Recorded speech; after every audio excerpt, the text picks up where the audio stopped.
안녕하십니까. 반갑습니다. 우리 화성시에서 마을 공동체, 자치를 생각하시는 여러 활동가 여러분들과 함께 할 수 있게 돼서 너무 반갑습니다. 저는 사회적 협동조합 공동체 세움의 복권승이라고 합니다. 여러분들과 함께 오늘 공부해야 될 내용은요, 마을 자치와 마을 규약입니다. 자치와 규약. 어휴, 규약? 법? 법대로? 어렵죠. 예. 하지만 마을 자치에 있어서의 규약은 생활 속에서 함께하는 약속, 이렇게 생각하셔도 좋을 것 같아요.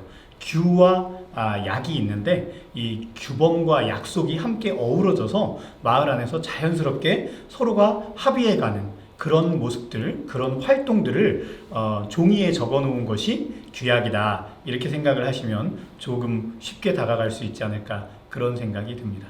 자, 그럼 마을에서 공동체가 함께 하는 것, 그 함께 하다 보면 무언가 약속이 필요하고 그 약속을 함께 성문화, 종이로 적어가는 이 과정들에 대해서 여러분들과 함께 공부해 보도록 하겠습니다. 사진에 지금 보이고 계시죠? 이 자연스럽게 보여지는 이 그림들은 과거 우리 조상님들부터 우리 누누이 내려온 이 누적되어 내려온 다양한 공동체의 활동을 사진으로 보여주고 있습니다.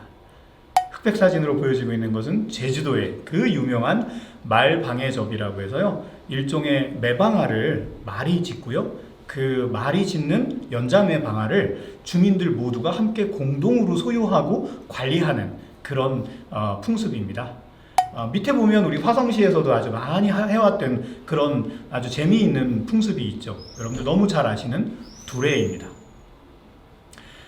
두레는 마을의 청년들이 모여서 마을의 농사일을, 노동력을 함께 제공하고 마을에서 함께 생산하면서 그 생산물들을 서로 나누는 이런 과정들이 들어가 있는 공동체의 대표적인 그런 노동 활동이라고 볼 수 있겠죠. 또한 단순한 노동이 아니라 그 가운데 규율이 있고 또 일종의 뭐라 그럴까요? 함께 나누어가는 과정이 있고 살림살이가 있습니다. 그래서 두레라고 하는 것이야말로 어찌 보면 하나의 자치를 가장 작은 단위에서 실현하고 있는 재미있던 공동체다, 이렇게 볼 수 있을 것 같습니다. 그림에 보시면은 하천을 따라서 옹기종기 마을이 생성되는 모습들을 볼 수 있는데요. 제가 여러분들께 재미있는 사례 하나를 소개하도록 하겠습니다. 화면의 위쪽에 보시면 그 강이 있고 강 뒤쪽에 복사꽃이 아름답게 펼쳐진 그런 풍경을 보실 수 있어요. 그리고 길 저편에 누가 배를 타고 오고 계시네요. 제가 이 앞에 서 있었습니다. 저 건너가고 싶어요. 멋지게 왔대야? 저 그 동네 좀 방문하고 싶어서요. 좀만 기다려, 내가 갈게, 지들려? 그러고 배를 타고 오십니다. 저분이 너무 감사해서 제가 조남이라도 좀 여쭙고 싶었는데 대답을 안 해주세요. 가는 길에 여쭤보았죠. 저 배가 고픈데 혹시 근처에 식당이 있을까요? 아이고, 동네 19가구밖에 안 사는데 뭔 식당이 있대야? 19가구밖에 살지 않아서 식당이고 뭐고 아무것도 없답니다. 그러면 여기서 나갈 수 있는 방법은 있나요? 이 배 타고 나가면 돼요. 마을 안이 하나의 섬처럼, 육지 속에 섬처럼 분지 지형이, 그러니까 일종의 뭐라 그럴까요? 반도의 지형인데 육지와 통하는 유일한 통로가 산으로 막혀 있어요. 그러다 보니까 이 배를 타고 가야만 하는 그런 마을인 겁니다. 여기는 충남 금산군 방울이라고 하는 마을인데 지금까지도 저 배가 운영이 되고 있습니다. 이 마을의 저 배는요, 쉽게 말씀드리면 마을 전체가 함께 운영하는 하나의 마을 기업입니다. 저걸 운영하기 위해서 마을에 나룻개라고 하는 개가 조직되어 있고 그 개회에서 개의 문서가 있고 마을 사람들은 배가 5년마다 한 번씩 낡아서 없어지면 새로 배를 만들어야 하니까 돈을 모으고 또 쌀을 모아서 새로 배를 만들기도 하고, 또 그 다음에 재미있는 제도가 있는데 바로 저겁니다. 저는 저분의 성함이 배씨고 이름이 당번인 줄 알았어요. 알고 봤더니 당일날 그분이 배당번이었던 거죠. 이런 것들이 자연스럽게 그 규약 안에 녹아 들어가 있고 그 규약에 따라서 마을 주민들이 바로 이런 배를 운영하는 그래서 온 마을 사람들이 외부와 소통하는 유일한 수단을 함께 활용하는 마을의 자치의 모습을, 그리고 마을 기업의 모습을 바로 저 배당권 제도를 통해서 확인할 수 있었습니다. 자, 과거에는 이렇게 다양한 규와 약이 있었고요. 그런 것들을 모으고 모아서 맹자라고 하는 분이 양해왕이라고 하는 곳 3권에 저런 문구를 여러분들에게 소개하고 있습니다. 저 문구를 조선시대에는 경국대전에도 실었다고 해요. 그러니까 이게 조선의 헌법이 된 거죠. 예. 함께 할 수 있는 지속 가능한 규율과 약속을 헌법으로까지 정했는데, 저것이 주민들 사이의 일종의 처음에는 관습이었고 조상 대대로 내려오는 하나의 잠언이었다는 얘기죠. 그래서 왜 이런 규약을 두고 그런 것들로 법률로 정했느냐, 혹은 약속으로 정했느냐. 아까 마을에서도 당번을 만들 때 배당권 패를 다음 집으로 옮겨주면 그 사람은 그날 모내기도 하지 않고 무엇도 하지 않고 무조건 배만 운영해야 했어요. 근데 그 사람이 자기 역할을 제대로 하지 않고 도망간다든지 해찰이라고 하죠. 딴짓을 한다든지, 그러면 어떻게 되겠습니까? 동네 안에 정말 필요로 하는 사람이 불편해할 수 있겠죠. 네. 그리고 어떤 사람은 나 급혀, 네가 좀 더 혀, 이렇게 해서 어떤 사람이 한 달에 배당권을 2번, 3번, 4번까지 연속해서 한다고 생각해 보세요. 당연히 그 배당권을 오래 하는 사람은 화가 날 수 있겠죠. 네. 그런 것들이 복합적으로 작용할 때 갈등이 누적이 됩니다. 그러면 폭발할 수 있겠죠. 그래서 이 여러 가지 갈등이 있는데, 예를 든다면 여러분들이 함께 일했는데 내 몫을 너무 적게 준다. 그러면 내 몫이 이게 뭐냐? 너무 적어? 이익과 관련한 갈등이 있을 수 있고요. 또 소통과 관련한 갈등이 있을 수 있어요. 나한테는 연락도 안 하고 지들끼리만 모여. 섭섭하죠. 또 그런가 하면 내가 더 고생을 많이 했어, 이렇게 하는 그런 갈등도 있을 수 있고요. 그리고 이런 것들이 쌓여서 우리 한국 사람들은 특별히 대놓고 말 못하잖아요. 이 예의가 있다 보니까.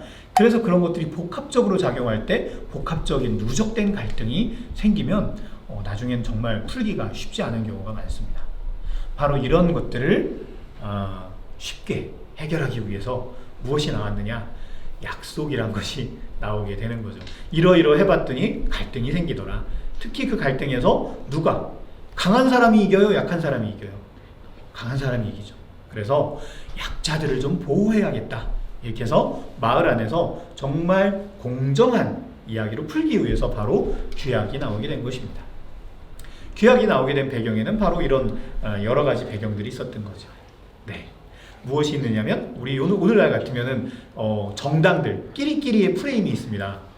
마을 안에서도 무리들끼리 무리지어서 그 프레임이 있단 말이에요. 그런가 하면 주민들끼리 서로 싸워서 개인 간의 싸움이 있을 수도 있습니다.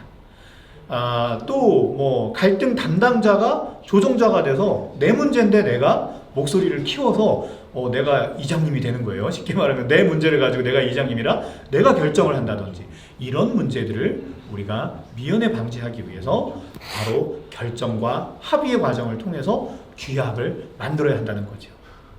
그러면 오늘날 여러분들의 마을에는 규약이 있습니까? 없는 마을들이 많을 겁니다. 생각보다. 예, 저희가 충남 당진시에서 조사한 내용들, 그리고 충남에서 제가 지역별로 개인적으로 조사한 상황을 보면 우리 화성시도 비슷할 텐데, 대략 절반 정도의 마을, 한 40%에서 50% 정도의 마을이 마을 규약을 갖고 있지 않고요. 그나마 있는 마을도 과거에 새마을운동 시기에 국가에서 이렇게 하면 좋아요 라고 권고안을 내려준 그 마을 규약 표준안을 가지고 우리 마을 규약이라고 얘기하는 곳이 많았습니다. 그러니 우리 마을 현실과 맞지 않겠죠. 그래서 실제로 사용되지 않는 사문화된 마을 규약이 있는 곳이 많았고, 실제로 규약에 의해서 마을이 이렇게 갈등이 생기거나 이랬을 때 처리할 수 있는 기준들이 마련되어 있지 않은 곳이 너무 많았습니다. 이런 것들이 되어야지만 자치가 이루어질 수 있죠. 왜?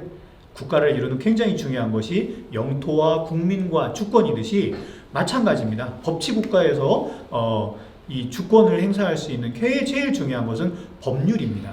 그것이 곧 주권을 만들어가기 때문에 마을도 마찬가지죠. 주민이 있어야 되고 마을에 공간이 있는데 그 마을과 함께하는 약속이 없다면 자치가 안 되겠죠. 그래서 규약이 필요한 겁니다. 빠른 속도로 이제부터 어떻게 하면 우리 마을들의 규약을 만들 수 있으며 또 무엇에 관한 규약이 필요할지 함께 나누어 보도록 하겠습니다. 그렇다면 우리 마을 안에 자치를 하기 위한 약속이 필요할 텐데 그 약속이 어느 분야에 필요할까? 일단 우리 마을 안에 있는 내용들을 분석해 볼 필요가 있겠죠. 그래서 여러분들한테 친절하게 제가 우리 마을에서 하는 활동들을 간단하게 7가지 분야로 한번 나눠 보았어요. 어렵지 않습니다. 뭐가 있을까요? 모여서 먹고 나누며 기르고 만들면서 놀고 가꾼다. 쉽죠? 네. 만들며 먹고 나누며 기르고 만들면서 놀고 가꾼다. 이 7가지의 분야에 맞추어서 마을의 카페, 공유부업을 하실 수도 있고 마을의 장터를 여시기도 하고 또 마을 안에 다양한 마을교육 공동체, 우리 아이들을 키우는 것을 하실 수도 있고요. 또 마을에 공방의 공간이 있다면 그것에 관한 살림살이를 약속으로 규정할 수 있겠죠.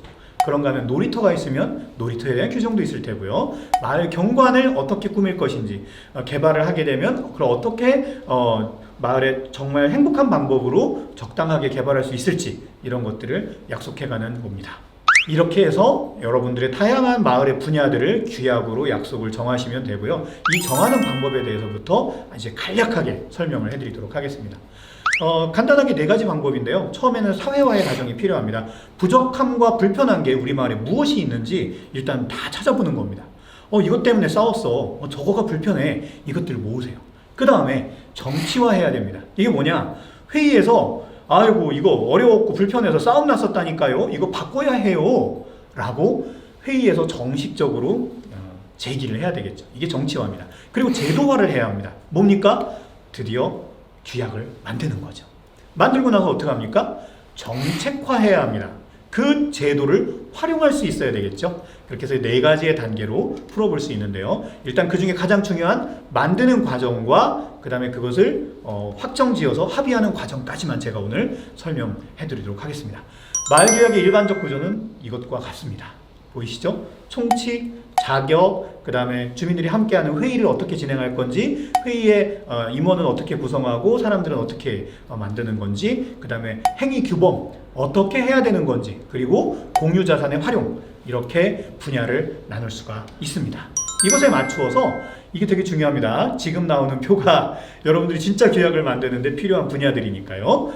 총칙과 구성원, 그리고 임원 구성, 공유자산과 운영 관리하는 것, 그 다음에 개발과 보존과 관련하는 것, 그 다음에 기타 마을 사업에 관련된 약속들, 그리고 부칙과 제일 중요한 거 마지막에 누구 마을 사람들이 함께 합의했다는 서명부까지 만드시면 규약이 완성되는 겁니다.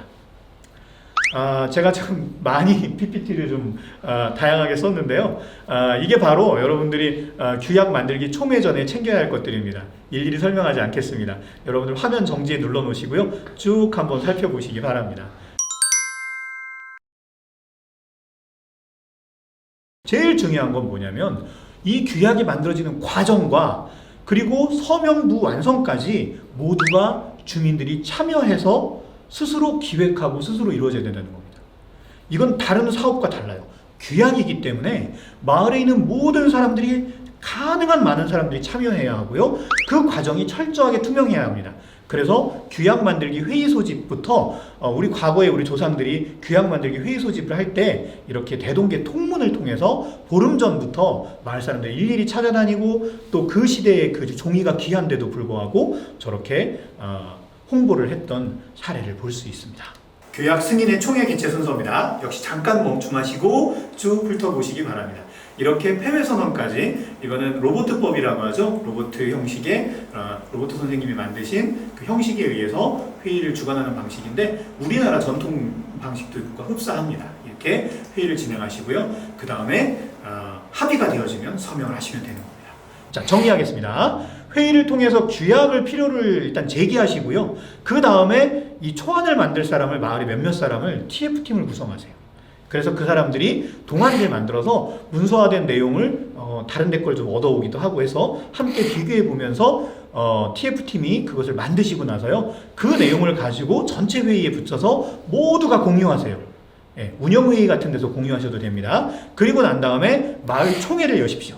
그리고 총회에서 이것을 합의하시고 나면 공유와 공감이 이루어져서 이 내용들이 우리가 함께 학습할 수 있는 정말 제대로 된 규약이 여러분들 마을로 배달될 것입니다.